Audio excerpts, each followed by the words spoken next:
2 years later, and the Sony 35mm G Master lens is still the best 35mm lens that you can buy, and here's why. So for this video, I'm not really going to get too deep into detail about this lens, for there is plenty of YouTube videos about that.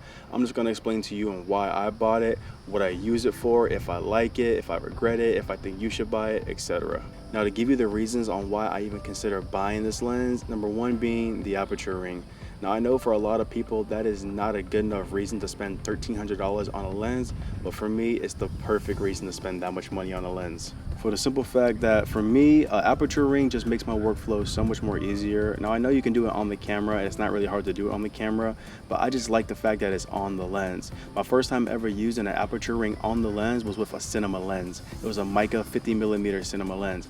Ever since I used that, I just love having my aperture rings on the lens. And with the G Master lineup, all of them come with the aperture ring on the lens, which is a beautiful thing to me. It makes my workflow so much more easier, and that's why I bought the FX6, to make my workflow so much more easier. At this point, I want my workflow to be so much more easier. Second reason is the sharpness. Now, that's a no-brainer, is a G Master lens, and everyone already talked about how sharp this lens is, so I wasn't really expecting too much, because I already knew out the box it's going to be extremely sharp. At the end of the day, this lens was designed for photographers, so kind of figure why it's so sharp. Not only is this lens really sharp, but the colors that come out of this lens is also very beautiful. It has pretty nice colors straight out the box, which is a plus for me. Third reason, which honestly is a no-brainer because it's a native Sony lens, but it's the autofocus. Now, the reason why I even added that to the list, for the simple fact that I use the Zeiss version of these lenses, and the Zeiss versions, I don't really like them. The only ones I ever used was a 24-70 and the 50mm lens, and I made a video about both of those lenses and what I dislike about them. But for me, really the lack of autofocus on the Zeiss that I experienced wasn't that good. But with the G Master, I knew it would be snappy, I knew it would be sharp.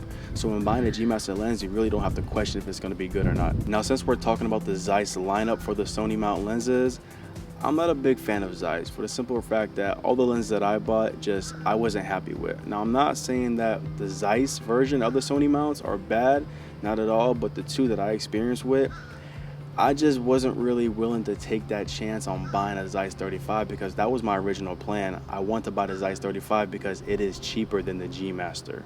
But I knew the G Master would be better. Now, the Zeiss and the 35 G Master, they're both about the same when it comes to the f1.4. Now, the size and the weight is different. The Zeiss version is a lot taller and a lot heavier than the G Master. So that's also another factor. Knowing that I was gonna get an FX6, fully rig it up, that was already gonna be heavy. So now to attach a heavier lens on front of it, I just wasn't really wanting to do that. Now, yeah, I know I could have just rented the Zeiss before buying it, but with my experience with Zeiss before, again, I really didn't want to waste money on a rental. And to be quite honest with you, I'm kind of glad that I bought the G Master because I'm truly in love with it. I actually shot a video for my girlfriend to test it out the first day I bought it, so you can take a look at that right here.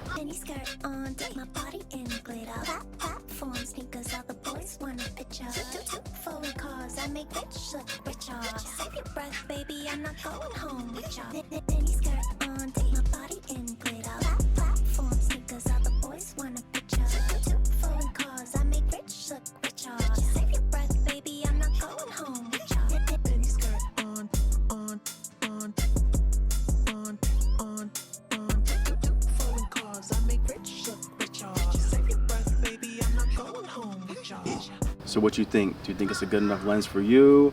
That whole video, I actually shot it at an f2.8, I believe. I didn't even use f1.4. And at f2.8, it still gave me that dreamlike feel. It was still razor sharp. It was still just beautifully ordained.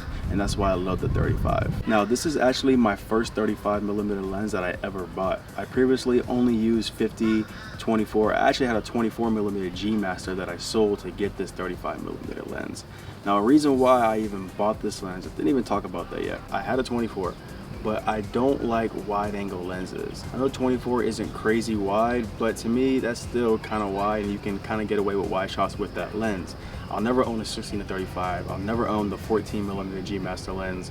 I just don't like wide shots. I like my shots nice, tight, and compressed. And so when I had my Zeiss 24-70, I found myself always shooting at 35. I found that that was a pretty good sweet spot next to my 50, because the 50 is my favorite lens and I use that for everything and nothing's gonna replace that. With this lens, I'm still able to get kind of wide shots and I'm still able to get tight shots if needed. If you ask me, in my opinion, if you can only choose two lenses, if I can only choose two lenses, it's gonna be a 35 and a 50. I feel like you can cover a lot with a 35 and a 50. Some people might think that that's still too close of a focal length. You should do like a 35 and a 85, or for me, nah, good. 35 and a 50, I can cover a lot with those two, even though they are kind of close. This lens, for the amount of time that I've been using it, has been an amazing lens. I love it. I think it's very sharp. I think the colors are very beautiful. I think the bokeh is extremely well done. Even the lens flare, if you point this lens directly towards the sun, you can get pretty good looking lens flare. Some people don't like that. I personally kind of enjoy that to an extent. Now for the age-long question, do I think that you should buy a 35mm lens? Yes, I think you should. If you don't already have one, I think you should get the G Master. It's a no-brainer, but I think that you will definitely be well pleased with it. Thank you all for watching. If you enjoyed today's video, please leave a like, comment, and subscribe. What are you doing? Get out there and go film something. Abiyantu, Bonjourni.